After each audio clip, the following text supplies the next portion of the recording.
वैशाली राणा, आप देख रहे हैं बंधन म्यूचुअल फंड प्रेजेंट फायदेमंद फंड्स। और आज के इस शो में हम बातचीत करेंगे बंधन के बिजनेस साइकिल फंड की, और इस फंड की तमाम डिटेल्स को समझने की कोशिश करेंगे कि एग्जैक्टली अप्रोच इस फंड की कैसी रहती है, क्या इन्वेस्टमेंट राशनालय है, और क्या ट्रिगर्स आगे के लिए देख रहे हैं, किस तरह की परफॉर्मेंस एंटिसिपेट कर रहे हैं, मोस्ट इंपॉर्टेंट कौन से कैटेगरी ऑफ इन्वेस्टर्स को ये फंड सूट करता है। इन तमाम बारीकियों को हम समझेंगे। और इनफैक्ट अगर इस फंड की हम बात करें तो लास्ट ईयर ही इनफैक्ट ये फंड आया था। पिछले एक साल की परफॉर्मेंस रिटर्न्स देखें तो 9% के आसपास के इसके रिटर्न्स रहे हैं, कंसीडरिंग पिछला एक साल इक्विटी मार्केट्स के लिए काफ़ी वॉलेटाइल रहा है।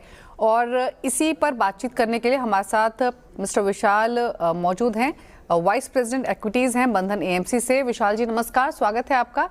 और इनफैक्ट बंधन बिजनेस साइकिल फंड परफॉर्मेंस तो काफ़ी बेहतर रही है पिछले इसके एक साल की, उस पर बातचीत करेंगे। लेकिन पहले क्विकली मार्केट की अंडरस्टैंडिंग पर आपका एक व्यू, करंट मार्केट्स को आप कैसे देखते हैं, जहां हम अर्निंग्स को देख चुके हैं, Q2 की एक सेंस मिला है कि कब तक रिकवरी फुल फ्लेजेड अर्निंग्स में आते हुए दिखाई देगी। कुछ पॉकेट्स है जिन्होंने आउट परफॉर्म भी किया है, कुछ ने अंडर परफॉर्म किया है। अब यहाँ से आगे के लिए मार्केट मोमेंटम के हिसाब से आपका आउटलुक क्या है? जी, कंजम्पशन जो है, उपभोग, ये हमारी अर्थव्यवस्था का सबसे बड़ा हिस्सा है। और सरकार ने इनकम टैक्स और जीएसटी कट करके इस क्षेत्र को एक प्रोत्साहन दिया है। इससे जो निर्यात और निवेश की कमी आई है इस साल, इस वर्ष, उसको कॉम्पेंसेट बहुत अच्छी तरह से कर दिया है सरकार ने। तो इस वर्ष जो अगर आप FY26 देखें तो 6.5% की जीडीपी ग्रोथ की बात थी, और वो हम उससे शायद थोड़ा सा बेहतर कर लें। और इससे अगले साल FY27 में भी जब निर्यात और निवेश भी थोड़ा सा बेहतर होना चाहिए और उपभोग यहाँ से भी थोड़ा सा बेटर होना चाहिए, तो FY27 में जो जीडीपी ग्रोथ है वो 6.5 से ऊपर आनी चाहिए। तो ये दोनों चीज़ों को देखते हुए, और अगर हम कच्चे तेल का भाव देखें, कच्चे तेल की जो प्राइस में डिक्लाइन हुआ है, उससे भारत देश को बहुत बड़ा फायदा हुआ है। जो करंट अकाउंट डेफिसिट है और जो बैलेंस ऑफ पेमेंट का डेफिसिट हो सकता था इस साल, वो बहुत कम स्तर पे हमने कंटेन कर लिया है। जो अर्निंग्स है कंपनीज की, अर्निंग्स भी ठीक रही हैं। हमारी एक्सपेक्टेशंस ऑलरेडी बहुत कम थी, और अर्निंग्स पिछले 13 महीने में उससे बेहतर आई हैं। जी अच्छा विशाल जी, अगर हम वैल्यूएशंस की बात करें, आपने जीडीपी ग्रोथ की बात की, कंजम्पशन की बात की, थीम्स का भी आपने एक टच अपॉन किया अपने जवाब में। अगर हम वैल्यूएशंस की बात करें मार्केट में, और वैल्यूएशंस भी मैं दो भागों में डिवाइड करना चाहूँगी। एक तरफ mid caps, small caps, large caps हैं, और दूसरी तरफ सेक्टर्स हैं। फिर चाहे वो आपके बैंक्स हो, ऑटोज़ हो स्पेशली, या फिर IT फार्मा जैसे सेक्टर्स ही क्यों ना हो जो अभी परफॉर्म नहीं, जिन्होंने नहीं किया है। आपके हिसाब से वैल्यूएशन प्लस अर्निंग दोनों कंफर्ट कहाँ दिखाई दे रहा है? जो फाइनेंशियल्स हैं वहाँ पर हमको अर्निंग कंफर्ट बहुत अच्छी तरह से दिख रहा है। वहाँ पर नंबर्स भी अच्छे आ रहे हैं, परफॉर्मेंस अच्छा है, और वैल्यूएशंस भी पहले से कम है। और वैल्यूएशंस एब्सोल्यूट बेसिस पे ठीक हैं, उनमें निवेश किया जाना चाहिए, ऐसा हमारा व्यू है। कई न्यू एज सेक्टर्स हैं जहाँ, जैसे EMS, electronic manufacturing services, platform companies हैं, ई-कॉमर्स की, क्विक कॉमर्स की, कई सारी ऐसी कंपनीज हैं उपभोग में भी, कंजम्पशन में, जहाँ पर वैल्यूएशंस अभी भी बहुत स्ट्रेच्ड है। कुछ औद्योगिक कंपनियों का भी वैल्यूएशन स्ट्रेच्ड है, जिनमें जो अर्निंग्स ग्रोथ है वो उतनी ज़्यादा नहीं है, पर हायर वैल्यूएशन के कारण हम उनको अवॉइड कर रहे हैं। ओके अच्छा विशाल जी, अब कमिंग बैक टू बंधन बिजनेस साइकिल फंड, तो इस फंड के तमाम डिटेल्स समझें उससे पहले बंधन बिजनेस साइकिल फंड, ये जो नाम है ये क्या डिनोट करता है? ये क्या सेक्टर फंड है, थीमेटिक फंड है, या फिर कुछ यूनिक बिजनेस वाली कंपनीज आप पे करते हैं? एग्जैक्टली ये फंड का जो नाम है वो क्या इंडिकेट करता है जब हम बिजनेस साइकिल फंड की बात करते हैं? ये एक टॉप डाउन फंड है। हम अर्थव्यवस्था और विभिन्न क्षेत्रों को एनालाइज करते हैं और देखते हैं कि अगले कुछ सालों में ऐसे कौन से क्षेत्र हैं जो दूसरे क्षेत्रों से बेहतर करेंगे, और फिर हम उनमें निवेश करने की कोशिश करते हैं। तो ओके। ये ऐसा, सॉरी, बोलिए। ओके। तो यानी आपने इनफैक्ट जो बताया वो तो काफ़ी इंटरेस्टिंग लग रहा है सुनने में कि आप ऐसे बिजनेसेस आइडेंटिफाई करते हैं जो कि बेहतर करेंगे। तो यानी ये कोई सेक्टोरल थीमेटिक फंड नहीं है, बट उन फंड्स को या उन कंपनीज को पिक करने की कोशिश होती है जहां पर जो बिजनेस साइकिल है वो शायद यहाँ से बेहतर दिखाई दे। इसको थोड़ा सा अगर आप और इलैबोरेट कर सके, पहला पॉइंट। और दूसरा ये कि फिर आपकी जो इन्वेस्टमेंट स्ट्रैटेजी होती है, कोर इन्वेस्टमेंट स्ट्रैटेजी इस फंड के थ्रू, वो आप कैसे प्लान करते हैं? जी। हर एक क्षेत्र जो है उसके कुछ चालक होते हैं, और हम प्रयास करते हैं कि इन चालकों का बहुत अच्छी तरह से आकलन करें, ताकि जब ये क्षेत्र एक वर्ज पे हो चलने के, तो हम इसमें ऑलरेडी पोजीशन रहें।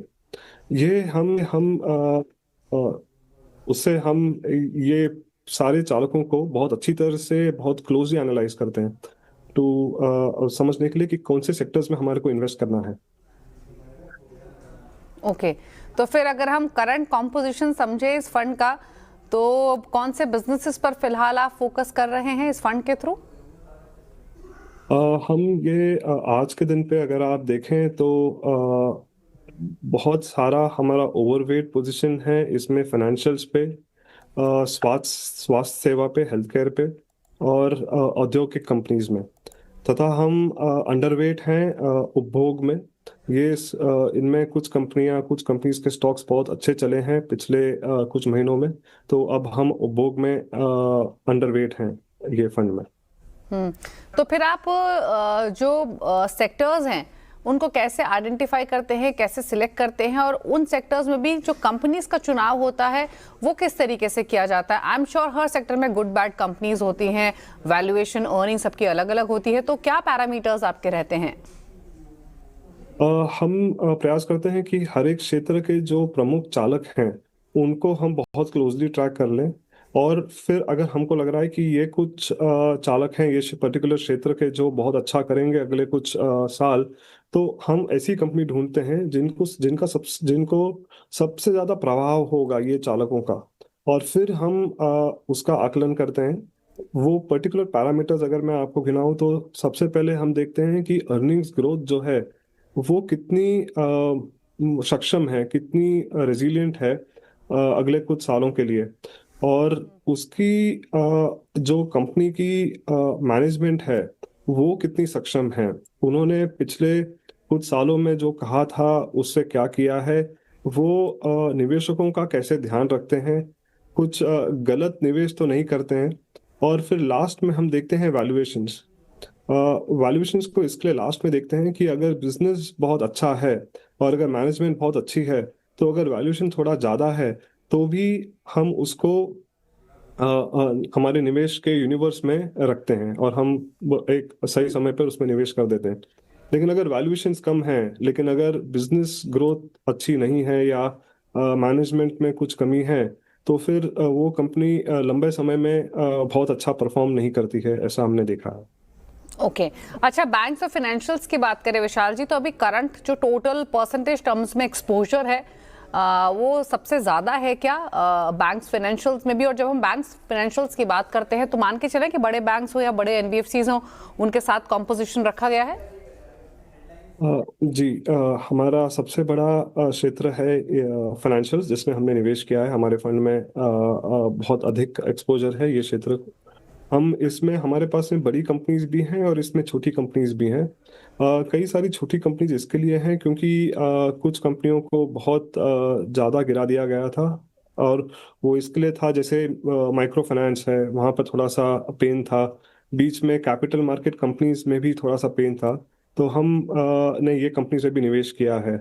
और बड़ी कंपनीज जो हैं, बड़े बैंक्स, वो अब रिलेटिवली थोड़े सस्ते लग रहे हैं, उसके लिए उनमें एक्सपोजर भी ज़्यादा है। तो अगर आप हमारा फाइनेंशियल्स का बैंक्स प्लस एनबीएफसीज का एक्सपोजर देखें तो वो बहुत बैलेंस्ड एक्सपोजर है। हमारे पास में बड़ी कंपनीज भी हैं, मध्यम कंपनीज भी हैं, और छोटी वाली भी हैं। ओके, तो यानी अगर हम टॉप 5 या टॉप 10 होल्डिंग्स समझना चाहे इस फंड की, तो मान के चलें कि झुकाव बड़े बैंक्स या फाइनेंशियल्स की तरफ ही होगा इसमें। और इसके अलावा और किन किन को जगह आपने दी है अगर हम टॉप होल्डिंग्स की बात करें?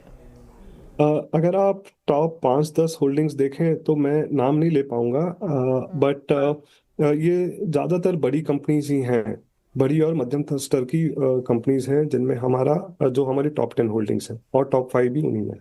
और बैंक्स के अलावा बिना कंपनी का नाम लिए अगर आप ये बता सके कि बैंक्स के अलावा कौन कौन सी क्षेत्र की कंपनियां हैं टॉप 10 होल्डिंग्स में? जी, हमारे पास में टेक्नोलॉजी कंपनीज हैं, टेलीकॉम कंपनीज हैं, एक डाइवर्सिफाइड कॉन्ग्लोमरेट है जो हमारी टॉप 5 और 10 कंपनीज में आता है। उपभोग ई कॉमर्स की भी 2 कंपनीज हैं जो हमारे टॉप 10 में आती हैं। तो विशाल जी, अब तक जो कम्युनिकेशन आपके साथ हुआ, जो कन्वर्सेशन हो, से एक चीज तो क्लियर है कि जो फंड का झुकाव है वो दिग्गजों की तरफ ज्यादा है। तो ऐसे में फिर अगर ये जानना चाहे कि लार्ज कैप्स में टोटल एक्सपोजर कितना है इस फंड का, आपने मध्यम वर्गीय कंपनियों का भी जिक्र किया कि वहां भी आपने इन्वेस्ट किया हुआ है। तो अगर हम बाइफर्केट करके समझना चाहें large caps, mid caps, small caps, तो झुकाव शायद लार्ज कैप्स की तरफ ज्यादा है। अगर हाँ, तो कितना लगभग परसेंटेज टर्म्स में? और मिड कैप, स्मॉल कैप्स में कितना कितना एलोकेशन आपने रखा है? हमारा कुछ 40-45% हमारा एक्सपोजर लार्ज कैप्स में है, 15 से 20% हमारा मिड कैप में है, और बाकी का स्मॉल कैप्स में है। ओके, और ये कॉम्पोजिशन जो आपने रखा है, फिर चाहे वो large caps, mid cap, small caps का, ये सिंस इंसेप्शन ऐसे ही रहा है, या फिर क्योंकि लगभग साल भर से थोड़ा ज्यादा समय हुआ है इस फंड को, या इस दौरान भी कुछ बदलाव किए गए हैं? नहीं, हमने बदलाव किए हैं, हमने इसमें फेरबदल किया है, क्षेत्रों में भी किया है और लार्ज, मिड और स्मॉल कंपनीज में भी किया है। तो ये हम करते रहते हैं, क्योंकि अगर हमारे कंपनीज के फंडामेंटल्स में अगर कुछ चेंज है तो हम हमारा दृष्टिकोण भी चेंज करते हैं और फेरबदल पोर्टफोलियो में तुरंत कर लेते हैं। हमारा मोटिव ये होता है कि हम जो निवेश कर रहे हैं वो मीडियम टर्म के लिए, मध्यम अवधि के लिए करें। लेकिन अगर इकोनॉमी में कुछ चेंज है, कुछ बदलाव है, तो हम उसको फटाफट इनकॉर्पोरेट कर लेते हैं हमारे पोर्टफोलियो में। तो इस कारणवश पिछले 1 साल में भी कुछ क्षेत्रों में चेंजेस हुए और कंपनीज में भी चेंजेस हुए हैं। अ, कई बार हमारे पास में मध्यम वर्ग कंपनीज हैं, मिड कैप्स हैं, वो ज़्यादा थे, अभी थोड़ी सी कम है। हमारे पास में लार्ज कैप्स भी थोड़े से कम थे, अभी थोड़े से ज़्यादा हैं। और पिछले कुछ महीनों में हमने स्मॉल कैप्स थोड़े से कम किए हैं। ओके, तो यानी ये मान के चलें कि अभी कंसीडरिंग जिस तरीके का मार्केट एनवायरनमेंट है, ज्यादा safety mid cap, small caps की बजाय लार्ज कैप्स में आपको दिखाई दे रही है? हाँ जी, ये इसी कारणवश हमने लार्ज कैप थोड़े से ज़्यादा रखे हैं फंड में। ब्रेक के बाद आपका स्वागत है। आप देख रहे हैं बंधन म्यूचुअल फंड प्रेजेंट फायदेमंद फंड्स, और आज के शो में हम बात कर रहे हैं बंधन बिजनेस साइकिल फंड की। और इसी पर बातचीत करने के लिए मिस्टर विशाल बिरैया हमारे साथ मौजूद हैं, जो कि वाइस प्रेसिडेंट इक्विटीज है बंधन एएमसी से। ब्रेक के बाद फिर से स्वागत है विशाल जी आपका। अच्छा, आपने बैंक्स, फाइनेंशियल्स का जिक्र किया, टेलीकॉम का आपने जिक्र किया। मैं ऑटोज पर एक व्यू आपसे लेना चाहती हूँ। ऑटोज में, क्योंकि जिस तरीके का स्टेलर परफॉर्मेंस हमने ऑटोज में देखा है, आप किस तरीके से प्लेस्ड हैं इस फंड के थ्रू? क्या एक्सपोजर है? अगर हाँ, तो कैसे बायोफिकेट किया है आपने अपना एक्सपोजर? हमारे पास में ऑटोमोबाइल क्षेत्र में निवेश है। हम इसको हमने बहुत अच्छा निवेश किया हुआ है, हमारा ये ओवरवेट सेक्टर है। इसमें हमारे पास में कई सारी कंपनीज हैं जो 4 व्हीलर्स में हैं, 2 व्हीलर्स में हैं, जो ओईएम्स हैं। फिर हमारे पास में ऑटो कंपोनेंट कंपनीज हैं, और हमारे पास में कुछ व्हीकल फाइनेंसिंग कंपनीज भी हैं जिनको हम ऑटोमोबाइल का एक्सपोजर में गिनते हैं। तो ये एक ऐसा क्षेत्र है जो बहुत अच्छा नहीं कर रहा था कुछ समय पहले, बट सरकार ने जो जीएसटी कट किया है, इससे इस प्रोत्साहन मिला है ये क्षेत्र को, जो थोड़ा पेंडिंग था। और इससे क्या हुआ है कि कई सारे बायर्स जो फेंस सिटर्स थे वो भी आ गए, और कई लोगों ने अपनी परचेज को अपग्रेड किया है। अगर फॉर एन एग्जांपल, अगर वो 20 लाख की गाड़ी पहले सोच रहे थे, शायद वो अभी 25 लाख की गाड़ी का सोचे। तो ये सारी चीजों के कारण हमारा निवेश इस क्षेत्र में अच्छा है।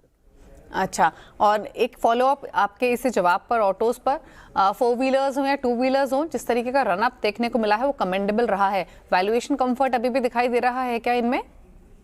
हाँ जी, क्योंकि जो इनकी अर्निंग्स हैं वो भी बड़ी हैं। तो अर्निंग्स बढ़ने के कारण क्या हुआ है कि पहले जो भाव था, अब भाव ज़्यादा है, लेकिन अर्निंग्स बढ़ने के कारण वैल्यूएशंस बहुत ज़्यादा नहीं बढ़े हैं। वैल्यूएशंस कुछ कंपनीज में जो हमारे पास में एक्चुअली कम हुए हैं, क्योंकि अर्निंग्स ग्रोथ शायद बहुत बेहतर हो जाएगी उनमें। तो सिलेक्ट कुछ कंपनीज हो सकती हैं जहां पर ऑटोमोबाइल्स में वैल्यूएशन का स्तर ज़्यादा है और वहां पे हम केयरफुल हैं या हमारे पास नहीं है। बट ऐसे अगर हम पूरे सेक्टर के लिए देखें तो वैल्यूएशन का ऐसा कंसर्न नहीं है। ओके। अच्छा, इसके अलावा अगर हम पोर्टफोलियो रिव्यू या रीबैलेंसिंग की बात करें, आपने बताया कि आपका एलोकेशन आपने ऊपर नीचे किया है large cap versus mid caps. तो क्या ये जो बदलाव किए हैं लॉन्च से लेकर अब तक, वो सिर्फ मार्केट कैटेगरी के हिसाब से किए हैं या सेक्टर स्पेसिफिक भी एलोकेशंस आपने कम ज़्यादा किए हैं पिछले एक साल के दौरान? जी, सेक्टर स्पेसिफिक भी किए हैं। हमारे पास में किसी समय टेक्नोलॉजी शेयर्स बहुत ज़्यादा थे, फिर बहुत कम थे। अभी हमारे पास में थोड़े से ज़्यादा हैं। ऐसे ही फाइनेंशियल्स में हमारे पास में बैंक्स पहले कम थे और एनबीएफसीज बहुत ज़्यादा थे। पिछले कुछ महीनों में हमने बैंक्स भी बढ़ाए हैं। तो ये उपभोग बीच में हमारे पास में बहुत सारा था और ये स्टॉक्स बहुत चले हैं, तो उनमें हमने थोड़ा सा प्रॉफिट बुक किया है। तो अभी उपभोग का एक्सपोजर हमारा कम है इंडेक्स के कंपैरिजन में। तो ये एक एक्टिवली मैनेज फंड है। उसके लिए हम फेरबदल और बदलाव इसमें करते रहते हैं। ये मार्केट कैप्स में भी होगा, आपको दिखेगा, लार्ज मिड और स्मॉल में, और क्षेत्रों में भी दिखेगा, और क्षेत्रों के बीच में जो अंदर कंपनीज हैं उनमें भी दिखेगा। तो हम बहुत एक्टिवली इसको मैनेज करते हैं। ओके। और वैसे अभी आप फुल्ली इन्वेस्टेड है इस फंड के थ्रू या थोड़ा बहुत कैश भी है? हमारे पास में बस 3% कैश है, बाकी हम फुल्ली इन्वेस्टेड हैं ये फंड में। ओके। अच्छा, कितना ऑफन आप अपने पोर्टफोलियो को रिव्यू करते हैं? कोई सेट फॉर्मेट है कि 3 मंथ्स, 6 मंथ्स, या फिर आई एम श्योर मॉनिटरिंग तो डे टू डे बेसिस पे होती होगी, बट कोई भी कंपनी आप चुन रहे हैं, कोई भी एलोकेशन आप कर रहे हैं, कितना टाइम एटलीस्ट आप देते हैं कि आपकी एक्सपेक्टेशंस पे वो खरा उतरे, या फिर कोई इस तरीके का कोई फॉर्मेट है? जी बिल्कुल। हम जब कोई कंपनी और क्षेत्र सिलेक्ट करते हैं निवेश के लिए, तो हम इसको सोचते हैं कि कम से कम 2-3 वर्ष के लिए रखेंगे, या वो मध्यम अवधि के लिए हम इसमें निवेश करने का प्लान करते हैं। अगर उसमें कोई बदलाव करना है, समझिए अगर क्षेत्र में कोई पॉलिसी चेंज है या सरकार की तरफ से इकोनॉमी में कोई चेंज है, तो हम उसमें बदलाव बहुत जल्दी कर देते हैं। नहीं तो जो हम निवेश करते हैं उस समय हम ये सोच के चलते हैं कि कम से कम 2-3 साल के लिए हम इसको रख रहे हैं।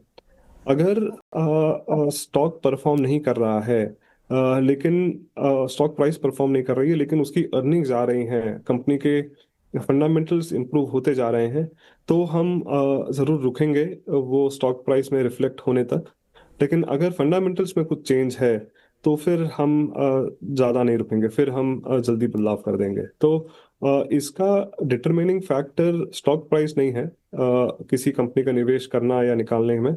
उसका डिटरमाइनिंग फैक्टर है वो कंपनी की आउटलुक और उसकी अर्निंग्स ट्रैजेक्टरी कैसी दिख रही है अगले कुछ क्वार्टर्स में। ओके। अच्छा, जो स्टॉक पिकिंग स्ट्रैटेजी रहती है आपकी अब तक जो रही है विशाल जी, वो कैसी रही है? मतलब अगर हम टॉप और बॉटम के हिसाब से कंपेयर करें, आई एम श्योर बहुत सारे फैक्टर्स आपके रेडार्स पर होते होंगे जिनका आपने काफ़ी सारा जिक्र भी किया, फिर चाहे वो अर्निंग्स हो, वैल्यूएशंस हो, मैनेजमेंट किस तरीके की है, आपकी एग्जैक्टली अप्रोच किन किन पैरामीटर्स पर रहती है वाइल स्टॉक पिकिंग? जी, सबसे पहले हम मैनेजमेंट क्वालिटी देखते हैं। और हम ये फंड में जब हम स्टॉक सेलेक्ट करते हैं तो सबसे पहले मैनेजमेंट क्वालिटी देखते हैं। जब हम ये टॉप डाउन फंड है, तो जब हम इकोनॉमी का एनालिसिस कर रहे हैं तो हम देखते हैं कि जीडीपी ग्रोथ कहाँ से आ रही है, कितनी आ रही है, फिजिकल डेफिसिट कहाँ है, current account deficit, balance of payments कहाँ है, इंटरेस्ट रेट्स कहाँ हैं और कहाँ होंगे अगले 6-8 महीने में, 1 साल में, 2 साल में। जो करेंसी है वो करेंसी का स्तर कहाँ है भारत में और भारत के कंपैरिजन में जो पीयर देश हैं उनमें। तो ये कई सारे मैक्रो इकोनॉमिक पैरामीटर्स हम असेस करते हैं और फिर हम जो क्षेत्र के चालक हैं हम वो सारे चालक देखते हैं। हर एक क्षेत्र के कुछ बहुत प्रमुख चालक होते हैं जिनका फिर आकलन करने के बाद में हम डिसाइड करेंगे कि ये सब ये क्षेत्र अच्छा लग रहा है अगले कुछ सालों के लिए, ये क्षेत्र बहुत अच्छा कर लेगा। तो फिर हम कंपनीज पे आएंगे। कंपनीज पे सबसे पहले हम मैनेजमेंट क्वालिटी देखेंगे कि मैनेजमेंट क्वालिटी ये कंपनी की कैसी है। अगर मैनेजमेंट क्वालिटी का फिल्टर हमने जो बनाए हैं उसमें वो पास हो जाती है, फिर हम देखेंगे कि जो अर्निंग्स ग्रोथ है वो कितनी रेजिलियंट है, कितनी सस्टेनेबल है। और फिर हम देखेंगे कि वो कंपनी की जो रिटर्न रेशियोज हैं और इन्वेस्टमेंट डिसीजंस हैं, कैपिटल एलोकेशन है, वो कैसे हुआ है पिछले कुछ सालों में। जो मैनेजमेंट है उन्होंने छोटे निवेशकों का ध्यान रखा है कि नहीं रखा है, एंड फिर हम डिटरमाइन करेंगे कि ये कंपनी हमारे फंड के लिए सूटेबल है कि नहीं। ओके तो काफ़ी सारे पैरामीटर्स होते हैं रेडार पर वाइल स्टॉक पिकिंग। इंटरेस्टिंग। अच्छा, एक चीज़ और विशाल जी, अगर हम मार्केट वॉलेटिलिटी की बात करें, इकोनॉमिक डाउन टर्न्स की बात करें, वॉलेटाइल तो मार्केट रहा है पिछले 1 साल में, किस तरह की परफॉर्मेंस उस टाइम में इस फंड ने दी है या फिर किस तरह की परफॉर्मेंस ये लेंड कर सकता है ड्यूरिंग वॉलेटाइल टाइम्स या फिर ड्यूरिंग इकोनॉमिक डाउन टर्न्स?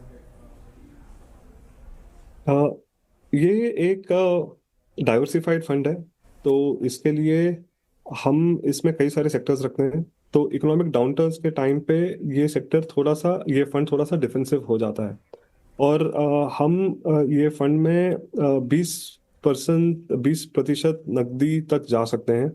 तो इससे क्या हो जाता है कि फंड थोड़ा ज़्यादा डिफेंसिव भी हो सकता है जब अगर आवश्यकता हो तो। तो और ये हमने बीच बीच में किया है, हम 20% तक नहीं गए हैं, हम 12% तक गए हैं कैश में ये फंड में। तो ये फंड जो है इसमें हम डिफेंसिव करते हैं, साइक्लिकल्स करते हैं, तो इसमें हम चर्न भी करते हैं। बट इकोनॉमिक डाउनटर्न्स में ये फंड आपको जो एक थीमेटिक फंड में रिस्क होता है शायद और सेक्टर फंड में, उससे इसमें कम रिस्क होता है बिकॉज ये हमने थोड़ा डाइवर्सिफाइड रखा है। ओके, एक फाइनल क्वेश्चन आपसे विशाल जी, कौन से कैटेगरी ऑफ इन्वेस्टर्स को ये सूट करता है रिस्क टेकिंग एपेटाइट के हिसाब से, और एटलीस्ट कितना टाइम इन्वेस्टर्स दें अगर वो इस फंड को या इस तरीके के फंड को ऑप्ट करना चाहें? जी, सेबी ये फंड को एक थीमेटिक फंड में क्लासिफाई करता है। उसके लिए सेबी के हिसाब से इसकी रेटिंग हाई है और हमारे हिसाब से इसमें किसी भी मार्केट के सिनेरियो में निवेश किया जा सकता है, क्योंकि इन्वेस्टर के बिहाफ पे रिस्क हम लोग भी मैनेज कर रहे हैं। हम इसमें एसेट एलोकेशन की तरफ से रिस्क मैनेज कर रहे हैं, हम इसमें डिफेंसिव वर्सेस साइक्लिकल एक्सपोजर के हिसाब से रिस्क मैनेज कर रहे हैं और क्वालिटी ऑफ कंपनीज के हिसाब से भी हम इसमें रिस्क मैनेज कर रहे हैं। तो ये हम इसमें ये कहना चाहेंगे, मैं ये कहना चाहूँगा इन्वेस्टर्स को कि आप इसमें कभी भी निवेश कर सकते हैं, सिप भी कर सकते हैं, लमसम भी कर सकते हैं, क्योंकि निवेश के रिस्क मैनेजमेंट की रिस्पॉन्सिबिलिटी हमारी भी है।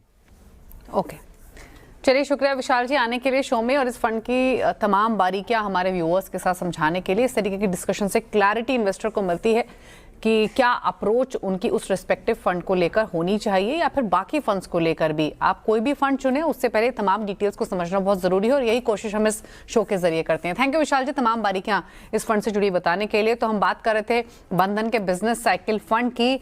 डाइवर्सिफाइड कैटेगरी का फंड है, large caps, mid cap, small caps में एक्सपोजर इस फंड के थ्रू इन्वेस्टर को मिल रहा है। ज़्यादा झुकाव लार्ज कैप्स की तरफ है। बैंक्स, फाइनेंशियल्स, ऑटोज, टेलीकॉम, ये कुछ टॉप रेटेड सेक्टर्स हैं जहां पर इस फंड का जो स्टांस है वो ज़्यादा झुका हुआ है।